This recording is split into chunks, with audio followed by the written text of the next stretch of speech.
Од 100 до 150 бездомни куќиња се заловуваат на годишно ниво на територијата на Куманово, информираат надлежните од ветеринарно-сточарскиот центар Тодор Велков.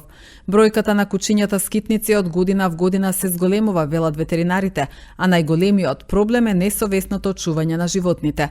Ветеринарните центри заедно со Агенцијата за храна и Сдруженијата за заштита на животните се залагаат за системско решавање на проблемот преку иницирање значајни измени на Законот за заштита и благосостојба на животните. Бездомните куќиња кои се истретирани, социјализирани и повторно вратени на улица никогаш нема да нападнат човек, освен ако не чувствуваат опасност по својот живот, вели Зоран Пешевски, директор на ветеринарно-сточарскиот центар Тодор Велков од Куманово. По преговори сме со Агенцијата за храна и со Сдруженијата на заштита на животните да изнајдеме модел да го промениме системски, системски да го промениме начинот на тоа. Законот за благосостојба треба да претрпи големи измени, меѓутоа во корекција со луѓето кои ја даваат таа работа, луѓето кои ја контролираат, општинарите, луѓето кои ги заштитуваат. Најголем проблем овдена, секако можам да нагласам дека овие животни, овие домашни куќиња или куќиња скитници не ги произведува агенцијата, не ги произведува општината, не ги произведуваат прифатилиштата, нити ги произведуваат здруженијата. Сите ние се грижиме да ги најхумано згрижиме тие животни.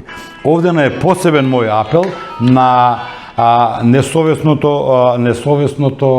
чување на животни. Би ги замолил граѓаните кои не се способни да ги чуваат своите животни или потомството од своите животни, да ги стерилизираат куќињата, машките, женските, да не ги пуштат во колку не можат да контактираат или со здруженијата каде што ги понудат тие животни да бидат вдомени или пак со нас прифатилиштата, колку капацитет имаме да им помогнеме, толку.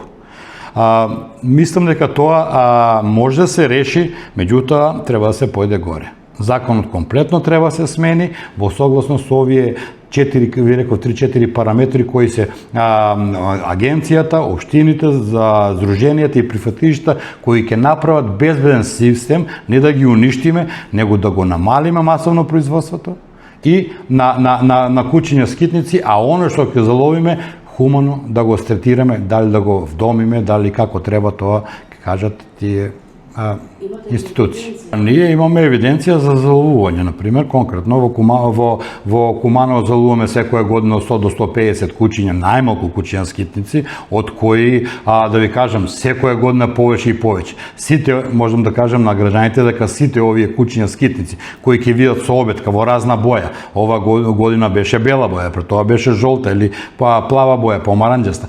Сите тие се стерилизирани, машки и женски.